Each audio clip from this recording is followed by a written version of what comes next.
Now here comes another important term, इसको latent heat बोलते हैं। लेटेंट हीट, अक्सर लेटेंट का मतलब होता है हिडन, और हिंदी में पढ़ाते वक्त इसको गुप्त ऊष्मा से भी जाना जाता है। गुप्त ऊष्मा, ऊष्मा का मतलब जानते ही हैं हीट होता है, गुप्त का मतलब छुपी हुई। छुपी हुई इसलिए क्योंकि अपने आपको ये व्यक्त नहीं करती। ये हीट दिखती तो है पर इसका कोई सबूत नहीं मिल पाता। कहने का मतलब ये है कि जब आप किसी सब्सटेंस को हीट प्रोवाइड करते हो तो दो चीज़ें होती हैं। उसका टेम्परेचर राइज हो सकता है, या वो मेल्ट हो सकती है, या वो वेपराइज हो सकती है। कंडेंस भी होता है पर उस पर हम नहीं जा रहे हैं अभी। Talking about melt and vaporise, ठीक है। During melting and vaporisation no temperature change takes place. Change takes place. अब ऐसा क्यों होता है? मान लीजिए कोई सॉलिड लिया आपने, सपोज इसका मेल्टिंग पॉइंट जो है वो सपोज 700 डिग्री सेंटीग्रेड है। आपने इसे हीट देना चालू किया। हीट देने से क्या होगा, इसके अंदर के जो एटम्स हैं, पार्टिकल्स, मॉलिक्यूल्स, जो भी आप एक शब्द उठा लें और उसको यूज कर सकते हैं। Thermal agitation of particles making the body increases, which result in vibration of particles, atoms बोल लें चाहे molecules बोल लें, at their own position, at their own position.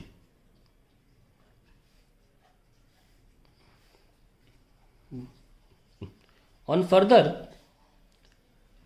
increasing या सप्लाइंग बोलें, supplying heat,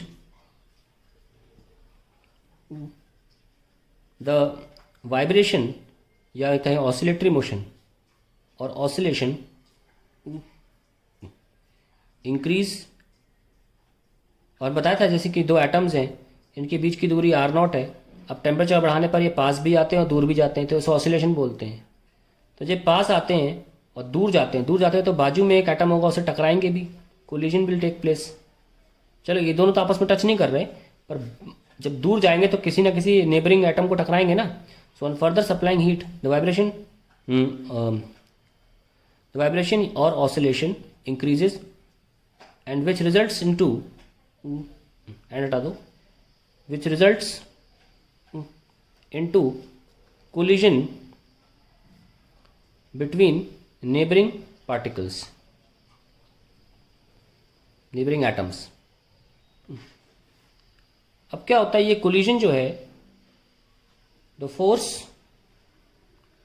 of collision gradually becomes equal to cohesive force. हम जानते हैं किसी भी सब्सटेंस को बांध के रखने का काम कोहेसिव फोर्स का है, यानी कि attractive force between the similar molecules. तो कोई सॉलिड बॉडी, लिक्विड बॉडी जो भी है, ये कोहेसिव फोर्स की वजह से ही एक साथ है। और कोहेसिव फोर्स गैसेज में बहुत बेकार होता है, इसलिए एक साथ नहीं होती गैसेज। पर लिक्विड और सॉलिड अपने आप को मेंटेन रखते हैं, साथ में रखते हैं। किस वजह से? कोहेसिव फोर्सेस की वजह से। और हीट देने से टेम्परेचर बढ़ रहा है, काइनेटिक एनर्जी बढ़ रही है, और जो फोर्स ऑफ कोलिजन है ये धीरे धीरे कोहेसिव फोर्स के बराबर हो जाता है। और ये फोर्स क्या कर रहा है, ये जुदा करने की कोशिश कर रहा है, दो एटम्स को कोहेसिव फोर्स बांधने की कोशिश कर रहा है। अभी क्या हो रहा है, the force of collision gradually becomes equal to cohesive, and when this force becomes greater than cohesive force, greater than cohesive force. अभी तक टेम्परेचर राइज हो रहा था भाई, अभी तक टेम्परेचर राइज हो रहा है, टेम्परेचर राइज, अभी तक कोई इशू नहीं है, पर यहां खेल होने वाला है। The force of collision gradually becomes equal to cohesive, and when this force becomes greater than cohesive force, bonds break. Cohesive force ही वो इनविजिबल अट्रैक्शन है जिसको हम बॉन्ड बोलते हैं, ध्यान रखना, bond. So after the breaking of bond, after the breaking of bond, the molecules are set free from their solid structure,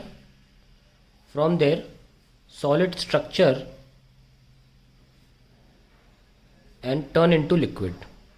They change into liquid. तो अल्टीमेटली हम ये कह सकते हैं कि जब भी आप हीट देते हैं एक पर्टिकुलर पॉइंट के बाद सॉलिड से लिक्विड फॉर्म में आपको जाना हो अगर, तो it's a matter of breaking of bond. अब ब्रेकिंग ऑफ बॉन्ड का मतलब सुनिए क्या, मैं शॉर्ट में बता रहा हूँ, यहाँ पे सारी समरी जो है इन शॉर्ट बताई जा रही है जो मैं बोल रहा हूँ। ब्रेकिंग ऑफ बॉन्ड का मतलब होता है means the force of collision has become greater than the force of cohesion.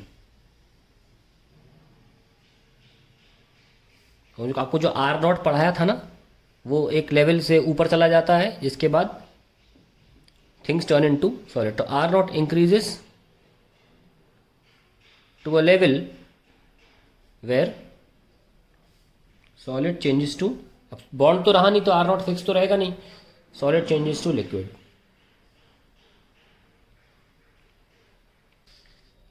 ये जो हीट है ये केवल एक ही फैक्टर पर डिपेंड करती है, एक्सटर्नल फैक्टर की बात करें अगर, वो है मास पे, और जो प्रोपोर्शनैलिटी कांस्टेंट है वो सब्सटेंस टू सब्सटेंस डिपेंड करता है। उसी को हम लेटेंट हीट ऑफ, या तो आप बोलते हैं मेल्टिंग या वेपराइजेशन बोल सकते हैं। अगर मेल्टिंग कर रहे हैं तो आप इसे मेल्टिंग बोल दीजिए, या आप इसको कई बार फ्यूजन भी बोला जाता है, और अगर आप बात करें वेपराइजेशन की, कोई चीज़ वेपराइज तो वेपराइजेशन भी बोल सकते हैं।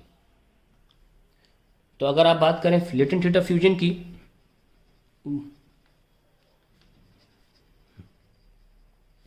fusion L is equals to Q by M. It is the amount of energy required to change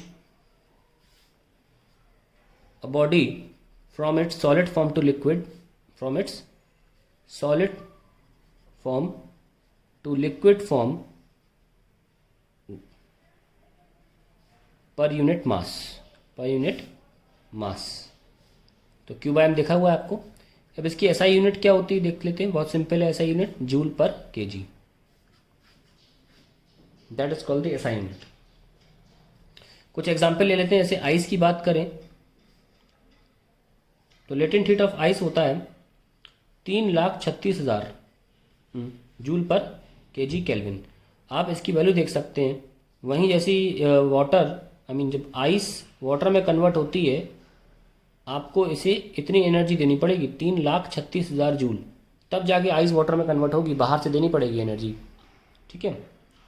और अगर आप देखें कि अगर आइस -1 डिग्री सेंटीग्रेड पे थी और 0 डिग्री पे पहुंचेगी तो मात्र 2100 जूल एनर्जी देनी होती है। अगर हम 1 किलो की बात करें, फॉर 1 kg बात कर रहा हूँ मैं, आप फ़र्क देखिए। आइस की स्पेसिफिक हीट कैपेसिटी जो होती है आइस की, वो होती है 2100 जूल पर केजी केल्विन। यानी कि आइस का टेम्परेचर अगर आपको 1 डिग्री से बढ़ाना हो तो आपको सिर्फ 2100 जूल एनर्जी देनी पड़ेगी। ये पानी से भी कम है, पानी की 4200 होती है। लेकिन वहीं जब आइस 0 पर पहुंच जाती है, फिर उस पर पानी बनने के लिए आपको 3,36,000 जूल देना पड़ता है। यानी कि लेटेंट हीट ऑफ आइस क्या हुई, दिस। वहीं अगर आप स्टीम की बात करें, तो वहीं अगर 99 डिग्री सेंटीग्रेड से आप 100 डिग्री सेंटीग्रेड वाटर पे जा रहे हो तो आपको सिर्फ 4200 जूल एनर्जी देनी पड़ेगी। पानी 99 डिग्री सेंटीग्रेड से 100 डिग्री सेंटीग्रेड पहुंच जाएगा। लेकिन 100 डिग्री सेंटीग्रेड पानी वाटर से आपको अगर 100 डिग्री सेंटीग्रेड की भाप पे जाना होगा, भाप इसे स्टीम भी बोला जाता है, तो आपको देना पड़ेगा, जानते कितनी, 22,68,000 जूल पर केजी केल्विन। ये आपको इतनी हीट देनी पड़ेगी। तो लेटेंट हीट की बहुत खतरनाक वैल्यूज़ होती हैं। यही वजह है कि आप 100 डिग्री पानी से इतना बुरा नहीं जलते जितना बुरा आप भाप से जल जाते हो। भाप से छाले पड़ जाते हैं। क्यों? क्योंकि जब भाप आपको टच करती है तो आपके शरीर से 1 केल्विन गिराने के लिए 1 केजी की भाप अगर हो, क्योंकि क्या होता है जब भाप के कांटेक्ट में आते हो तो आपके उस पार्ट से 22,68,000 जूल की एनर्जी खींच के ले जाती है। हालांकि 1 किलो भाप से आप कांटेक्ट में नहीं आते हो, अगर आप 1 ग्राम भाप से भी कांटेक्ट में आओगे तो काफ़ी अच्छी खासी एनर्जी 2268 डिवाइड बाय 1000 कर दूं, अगर 1 ग्राम भाप से भी कांटेक्ट में आते हो तो इतनी एनर्जी वो खींच ले जाता है एक बार में। इसलिए भाप ज़्यादा डेंजरस होती है। आप अगर कोई पूछे why steam is more dangerous than 100 degree steam is more dangerous than 100 degree centigrade वाला वाटर, तो you will say that because the latent heat of the steam is 22 is very high than that of the specific heat capacity of water. मतलब why 100 degree steam more dangerous than 100 degree centigrade water, तो आप बोलोगे because water will take 4200 joule of heat from body when in contact